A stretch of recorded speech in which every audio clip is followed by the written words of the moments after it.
नमस्कार दोस्तों, मेरा नाम है अपूर शर्मा और आप देख रहे हैं स्टडी आईक्यू जुडिशरी। दोस्तों, आज के इस इंपॉर्टेंट सेगमेंट में हमें देखने को मिल रहा है कि रिसेंटली प्रधानमंत्री नरेंद्र मोदी ने आरएसएस के मुख्यालय का दौरा किया है और नागपुर पहुंचकर वो दूसरे भारत के ऐसे प्रधानमंत्री बन गए हैं जो कि प्रधानमंत्री के पद पर काबिज रहते हुए आरएसएस के मुख्यालय दौरे पर पहुंचे हैं। और अब ये अटकलें लगाई जाने लगी हैं कि आरएसएस के मुख्यालय जाने के बाद क्या नरेंद्र मोदी संन्यास लेने वाले हैं, क्योंकि भाजपा की एक जो है पॉलिसी बनाई गई थी 2019 के इलेक्शंस में, जहां पर भाजपा के अध्यक्ष उस टाइम पर देखने को मिलेगा कि आपके राजनाथ सिंह हुआ करते थे। उन्होंने एक ऐसी पॉलिसी लाई थी जहां पर यह कहा गया था कि 75 वर्ष से अधिक का कोई भी नेता सक्रिय राजनीति में भाग नहीं लेगा और वो रिटायरमेंट घोषित होने के बाद में डायरेक्ट इनडायरेक्टली भारत की राजनीति में पार्टिसिपेट कर सकेंगे और पार्टीज में बीजेपी में पूरी तरीके से अपनी अहम भूमिका निभा सकेंगे। लेकिन इलेक्शंस में उनको टिकट नहीं दिया जाएगा और इसी कार्यकाल के दौरान हमें देखने को मिल रहा है कि 2025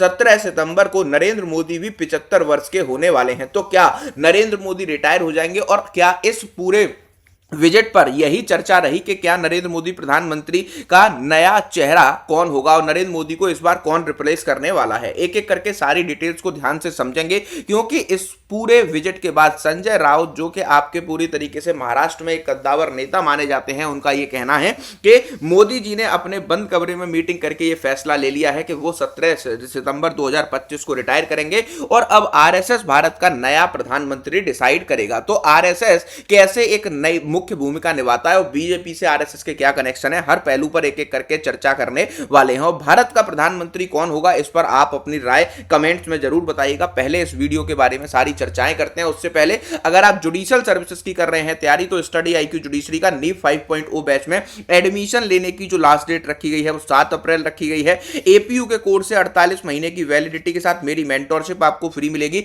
अब यह बैच पूरी तरीके से विदाउट बुक्स आपको 29,999 का दिया जा रहा है और विद बुक्स आपको 33,499 का दिया जा रहा है। आप इसको जाकर के ले सकते हैं। और स्टडी आईक्यू के अगर आप इस बैच के बारे में कुछ भी पता करना चाहते हैं तो आप इस नंबर पर कॉल करके कुछ भी बात कर सकते हैं। इसी के साथ साथ स्टडी आईक्यू ने अपनी जो है 14 लॉ बुक्स को लॉन्च कर दिया है, जो कि आपके एपी और जुडिशियल सर्विसेज और अदर लॉ एग्जाम्स के लिए बहुत ज्यादा इंपॉर्टेंट रहने वाली हैं। 8,000 के सेट को आप एपीयू के कोड को यूज करने के बाद मात्र 4500 में ले सकते हैं और ये ऑफर सिर्फ और सिर्फ 7 अप्रैल तक वैलिड रहने वाला है। मूविंग अहेड, अगर अभी तक आप मुझसे कनेक्ट नहीं हुए हैं तो कनेक्ट हो सकते हैं अपूर शर्मा ऑफिशियल इस टेलीग्राम ग्रुप पर। वीडियो के डिस्क्रिप्शन में इसका लिंक दिया गया है। पीएम मोदी ने आरएसएस कार्यालय में बंद कमरे में बैठक में संन्यास की घोषणा। संजय राउत के बड़े दावे से छिड़ गई है एक बड़ी बहस। देखिए, आपको देखने को मिलेगा कि रिसेंटली आरएसएस ने अपने 100 वर्ष को पूरी तरीके से कंप्लीट कर लिया है और इस पर आपके जो नरेंद्र मोदी प्राइम मिनिस्टर नरेंद्र मोदी हैं, वो आपके सेकंड इंडिया के प्राइम मिनिस्टर बन गए हैं, जो कि एज अ पीएम रहते हुए जो है आरएसएस के मुख्यालय नागपुर पहुंचे हैं। और यहां पर आपको देखने को मिलेगा कि अब संजय राउत जो कि आपके यूवीटी के नेता हैं, उन्होंने सोमवार को दावा किया कि प्रधानमंत्री नरेंद्र मोदी रविवार को महाराष्ट्र के नागपुर आरएसएस मुख्यालय गए थे। अपने रिटायरमेंट की घोषणा उन्होंने इसमें की है और राउत ने यह भी बताया कि अब पीएम के उत्तराधिकारी की चर्चा होने लगी है। इसके बाद आपको देखने को मिलेगा कि बंद कमरे की बैठक में क्या हुआ, इसका कोई भी अभी तक ऑफिशियल अपडेट नहीं आया है। इसी के साथ साथ पीएम नरेंद्र मोदी के रिटायरमेंट की अटकलें लगने लगी हैं, लेकिन सवाल यह उठता है कि क्यों 75 वर्ष में यह जो है अटकलें लगाई जा रही हैं। इसके बाद आपको देखने को मिलेगा कि 17 सितंबर 2025 को प्रधानमंत्री नरेंद्र मोदी जो है पूरी तरीके से क्या हो जाएंगे, 75 वर्ष के हो जाएंगे। और भाजपा का मतलब अनरिटन ये रूल है कि अगर कोई भी व्यक्ति 75 वर्ष का होता है तो उसको भारतीय जनता पार्टी में पूरी तरीके से टिकट नहीं दिया जाएगा। वो जो है भारत की सक्रिय राजनीति में, एक्टिव पॉलिटिक्स में पूरी तरीके से इन्वॉल्व नहीं रहेगा। वो पार्टी का मार्गदर्शन कर सकते हैं और अपने एक्सपीरियंस को पार्टी को दे सकते हैं। ये रूल हमें देखने को मिलेगा कि 2019 के लोकसभा चुनाव में लेकर आया गया था, जब लाल कृष्ण आडवाणी जी को पूरी तरीके से टिकट देने के लिए मना कर दिया था और उस टाइम पर हमारे राजनाथ सिंह जी जो है पूरी तरीके से पार्टी अध्यक्ष थे। और अब यहां पर आपको देखने को मिलेगा कि जब से प्रधानमंत्री नरेंद्र मोदी ने पीएम पद की शपथ ली है, उनका यह तीसरा कार्यकाल चल रहा है और यहां पर आपको देखने को मिलेगा कि पिछले 10-11 वर्ष में उन्होंने कभी भी आरएसएस के मुख्यालय का दौरा नहीं किया है। और यहां पर आपको देखने को मिलेगा कि जैसे ही सितंबर पास आता जा रहा है, पीएम नरेंद्र मोदी 75 वर्ष के होने वाले हैं, तब उन्होंने आखिर अब आपको देखने को मिलेगा कि अब उन्होंने रिसेंटली आपके नागपुर में स्थापित आरएसएस के हेडक्वार्टर को विजिट किया। मोदी के उत्तराधिकारी की तलाश की जरूरत नहीं, ऐसा यहां पर आपको देखने को मिलेगा कि महाराष्ट्र के मुख्यमंत्री भाजपा के कद्दावर नेता देवेंद्र फडणवीस का कहना है। उन्होंने संजय राउत की इस बात का दावे को पूरी तरीके से खारिज किया और उन्होंने कहा कि अगर हम बात करें हिंदू परंपरा की, तो हमारे यहां पर आपको जब तक पिता जीवित रहते हैं तब तक उनके उत्तराधिकारी की जरूरत नहीं होती, ऐसा मुगल संस्कृति में होता है। और हम जो है पूरी तरीके से जो प्रधानमंत्री का नागपुर दौरा है, इससे कहीं से भी इस तरीके की अटकलें नहीं लगा सकते कि प्रधानमंत्री नरेंद्र मोदी 2025 में ही संन्यास लेने वाले हैं या फिर रिटायरमेंट जो है लेने वाले हैं। इसी के साथ साथ 2029 तक प्रधानमंत्री बने रहेंगे, ऐसा यहां पर आपको देखने को मिलेगा कि देवेंद्र फडणवीस जी का कहना है। लेकिन संजय राउत ने एक और दावा किया है कि अब जो है उत्तराधिकारी की तलाश होने लगी है, इसको आरएसएस डिसाइड करने वाला है। तो इसमें किसका नाम आ जाता है? भारत की सक्रिय राजनीति में भी कौन कद्दावर नेता है जो कि प्रधानमंत्री नरेंद्र मोदी अगर 75 वर्ष की अपने इस ऐलान पर रिटायर होते हैं 17 सितंबर को, तो उनके बाद कौन कौन प्रधानमंत्री बन सकता है? अगर रीसेंट रिपोर्ट्स की माने या फिर सर्वेस की माने तो आपको देखने को मिलेगा कि अमित शाह का नेम आता है। इसी के साथ साथ आपको देखने को मिलेगा कि दूसरा नाम आता है हमारे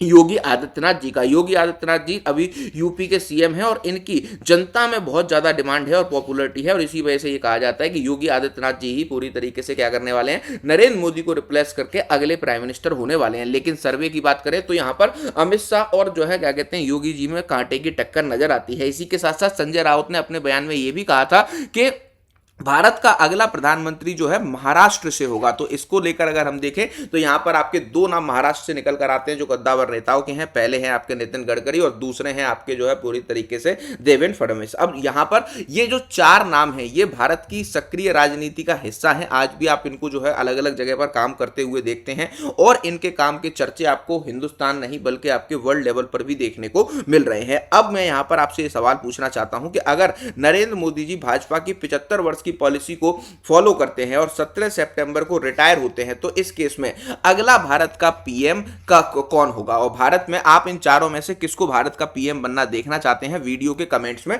जरूर बताइएगा। अब यहां पर हम बात कर लेते हैं 75 वर्ष की ये जो रिटायरमेंट पॉलिसी रखी गई है, इसका क्या है पूरा झमेला। देखिए 2019 में आपको देखने को मिलेगा कि राजनाथ सिंह जी जब लोकसभा चुनाव हो रहे थे तब जो है भारतीय जनता पार्टी के अध्यक्ष थे और उन्होंने भारतीय जनता पार्टी के जो है अध्यक्ष रहने के बाद आपके जो 75 वर्ष से ज्यादा के उम्र के नेता थे उनको टिकट देने से बीजेपी ने मना कर दिया था और उनको जो है सीनियर सिटीजन कमेटी में डाल दिया था कि आप पार्टी का मार्गदर्शन करते रहेंगे लेकिन भारत की एक्टिव राजनीति में आपका पूरी तरीके से कोई भी योगदान नहीं रहेगा। जब यह बात पूरी तरीके से 2019 में डिसाइड हुई तो उसके बाद आपको देखने को मिलेगा कि 75 वर्ष से ज्यादा के नेताओं को टिकट भारतीय जनता पार्टी ने देना बंद कर दिया। और फिर इसके बारे में जब आपके मौजूदा डिफेंस मिनिस्टर जो उस टाइम पर राजनाथ सिंह जी हमारे भाजपा के प्रेसिडेंट से उनसे पूछा गया तो उनका यहां पर जो है गोलमोल इस पर जवाब आया। लेकिन 2024 का जब हमारा लोकसभा चुनाव आता है मई में, तब ये बात पूरी तरीके से उठने लगी थी कि इस बार भाजपा का प्राइम मिनिस्टर कौन होगा।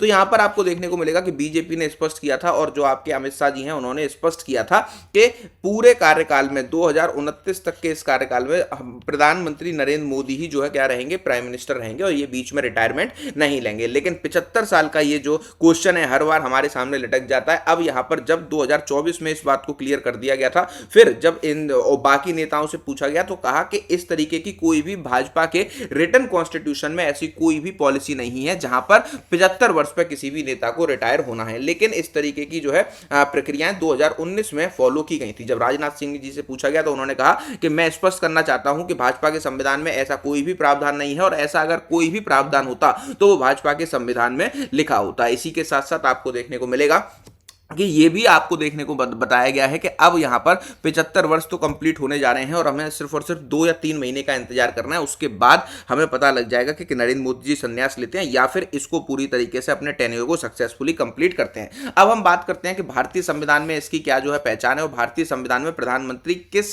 आयु पर रिटायर हो सकता है। तो यहां पर आपको देखने को मिलेगा कि अगर हम पीएम की एज लिमिट की बात करें तो इंडियन कॉन्स्टिट्यूशन कोई भी एज लिमिट नहीं बताता।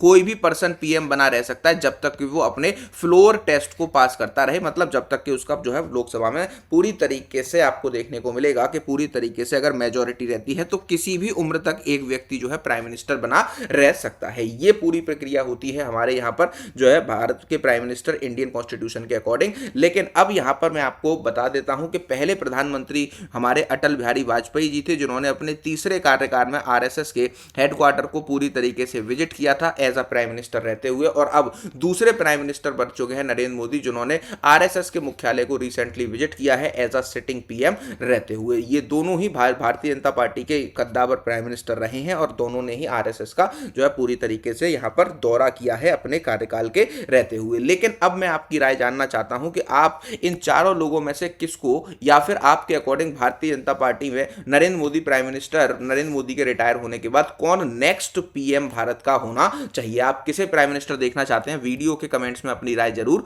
व्यक्त कीजिएगा।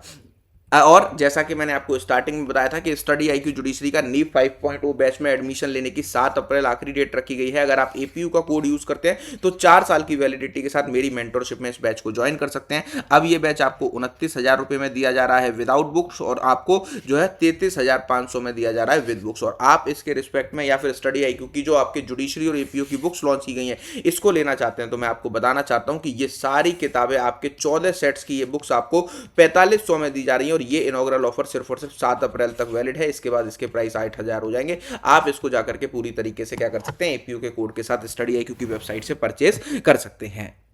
अगर ये वीडियो आपको पसंद आया हो तो इसको लाइक और शेयर करना मत भूलिएगा, और कमेंट में अपनी राय जरूर बताइएगा कि भारत का अगला पीएम कौन होना चाहिए और किसको आप प्राइम मिनिस्टर बनते हुए देखना चाहते हैं। मिलते हैं नेक्स्ट वीडियो में। Thank you for watching.